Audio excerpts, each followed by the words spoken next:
Right, guys, welcome to the channel and hello to everybody that's watching again. Just got something a bit strange I'm making this time. I didn't know what to make. I thought I'll try something a little bit odd, a little bit different, and you'll see in the end it is a little bit odd and it's a little bit different. So I'm making this out of pine, 6x1 pine, 1x6 pine, whatever you want to call it. It's just them two bits of board there that I'm using. And I've got this I've seen sort of similar to what I'm making, but not what I'm making, if that makes sense to you. And I just think I can put a bit of my design sort of thing to it. I like looking at something and putting like my spin on to sort of certain things. And, you know, it turns out really well in the end. I do make mistakes through this. That's all part of learning, isn't it? It's the mistakes, like I've said before. So I'm just marking out here, just give myself a rough idea of what I'm seeing me at, and believe me, I'm no good at drawing pictures. So I'm just marking it out. Now, the two sides of this, one's going to be 60 centimetres and one's going to be 50 centimetres. So it's going to look sort of uneven. And, you know, it's got a little oriental theme to it, not Japanese this time. And it's not a box this time as well.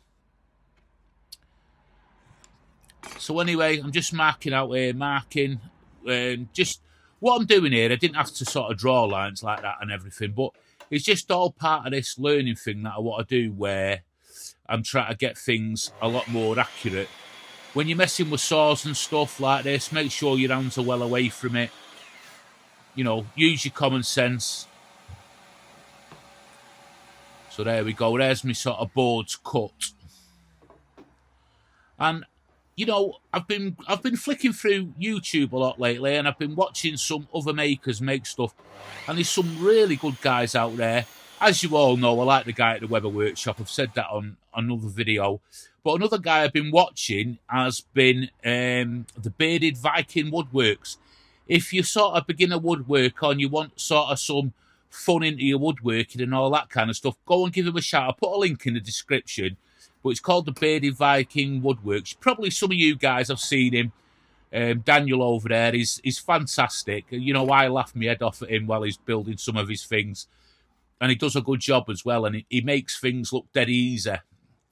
Where I go through and sort of make the thing like this, he's sort of in more in depth with teaching and stuff, how to do it with a bit of fun.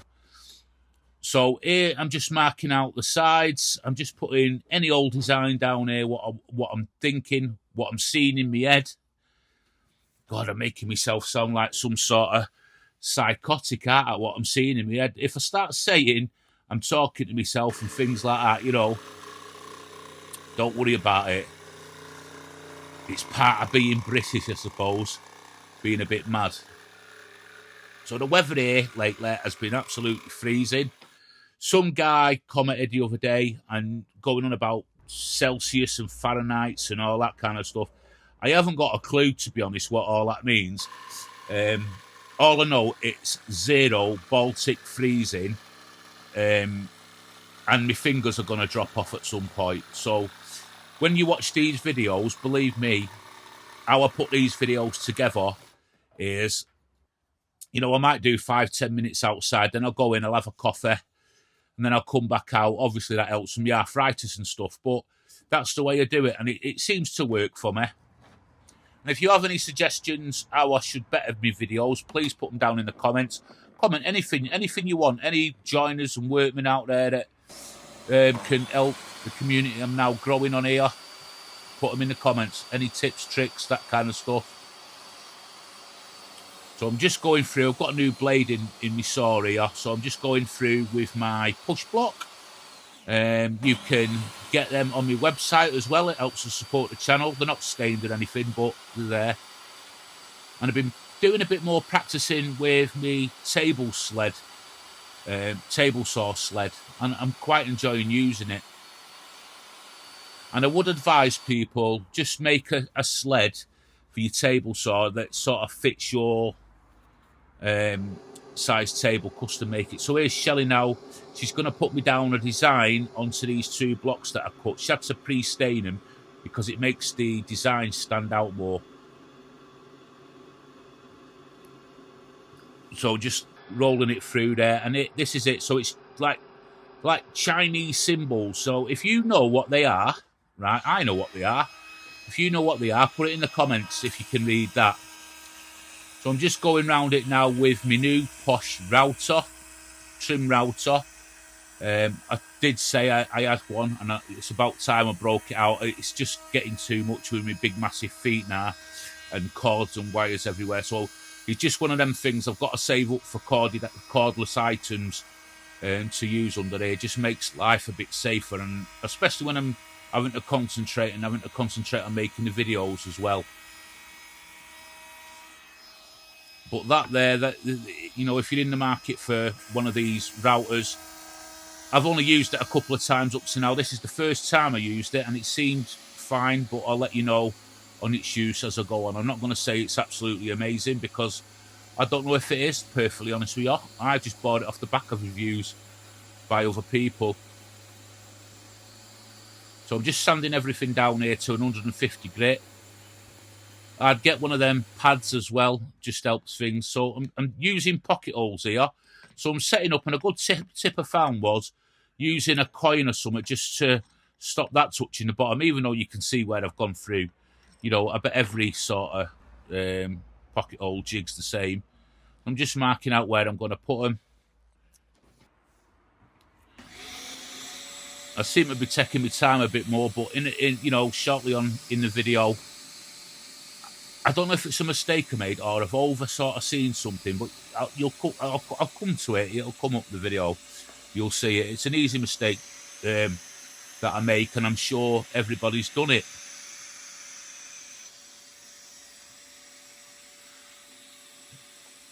That shape, I'm liking the shape here they've got. Now these are so easy to make, and they look so nice. The end product looks so nice, and if you wanted to probably sell these, you could do quite easily, quite easily. So I'm getting Shelley to stain everything else now. Now I was gonna, you know, the bits that she stained for the middle, the little emblems, I was gonna have them like really dark, it's like a dark grey black, and I was gonna have these sort of end bits left sort of in the pine, the natural pine with an hard wax oil, but Shelley insisted that it should be stained, so I'm not going to argue with her. Now this is a wall piece, I'll let you in on it there, and you can fit this with French cleat system on the back, or you can put a screw in. If you've got a screw coming out the wall, you can just hang them up, put a bit of wire on the back, or whatever you do. There's loads of ways to hang these on your wall. So as you can see there, that's the sort of assembly for the back there with the pocket holes. I'm not, you know, at some point I will try other joinery as and when I get round to doing that and, you know, learning about it. So I'm just squaring up everything as best as I can.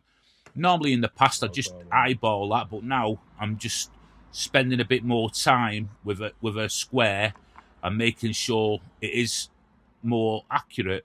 It won't be 100% accurate because I'm not perfect. So I'm just marking it with a pencil there, because what I'm going to do, because I didn't know how to sort of put it together a little bit. So I'm going through here now with a pilot hole on the front, and then I'll mark it on the back. I'll do the holes for the screw to come through with a, you know, with a countersink. And I'm going to put a bit of glue on there's going to be a shelf section here. So I'm just going to, you'll see in a minute what I do. I'll just show you this bit. So this is the back now. So I'm just going through where the screws are going to go through, so I know where they are.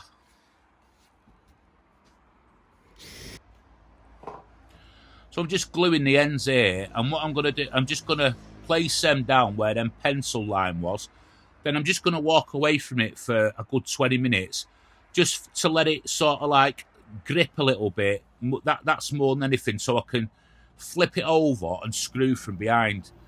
It was a tip that I seen on another YouTube channel, and I can't remember it off the off the top of my head who it was where I seen it. If I do find it again, I will tell you who it is.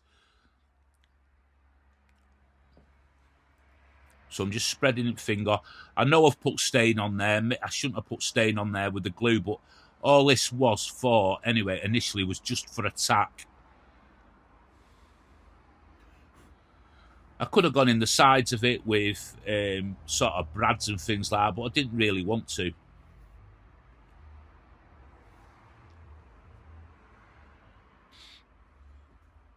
So I'm just sort of lining it all up back to them lines what I'd drawn earlier.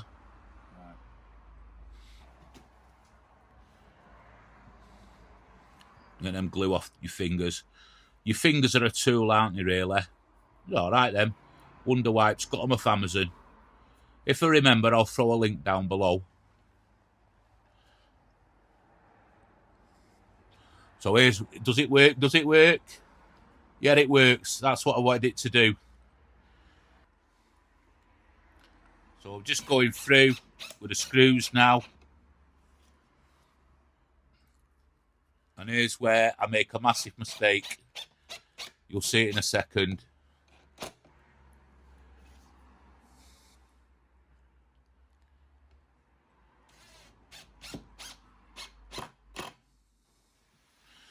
Boom, there you go.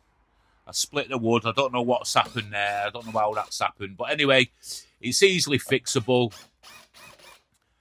Everything seemed to be lined up right. It might have been just me using the screws were too big, or I should have pilot holed with the shelves on, maybe. I don't know. So if you're sort of somebody who's in the know there, just pop it down in the comments what I should have done and what I did wrong there, because that will help other woodworkers.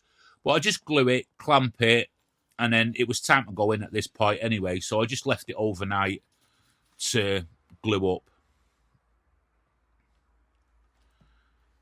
I cleaned the glue off best as I can. After Shelley's finished with it, sort of, you don't even notice that's there.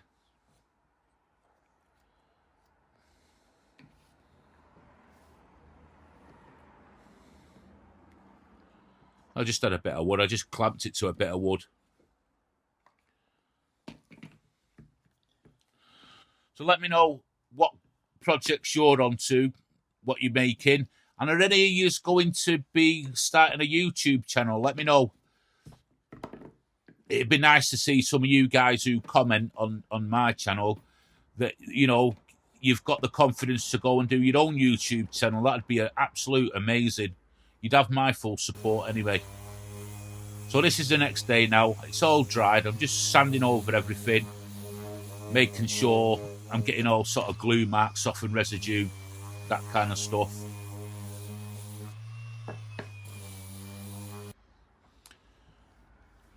And Shelley's just going to touch over everything now with some more stain. And here's that shelf. You don't even know that damage was there now after she's finished with it here.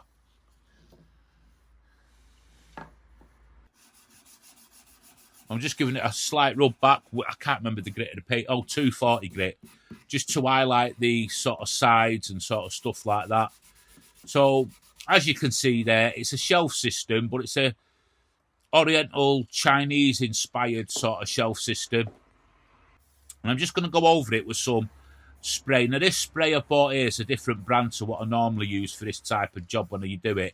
And I'll be honest with you, I'm not going to tell you what it is or link it down below because it's absolutely garbage. So there's the item finished, hung up on the wall. And don't forget to comment what you think them emblems mean in Chinese. Let me know what you think of the item. I think it looks really a bit plasticky with that spray. But it doesn't matter, it's fine. So there you go, a Chinese wall shelf. Look like wings. I'm sure Shelley will fill it up. She loves it, so I take it she's keeping it. If you see it on the website for sale, so be it. But I doubt you will, for some reason. Thank you for watching, and on to the next video. Bye for now.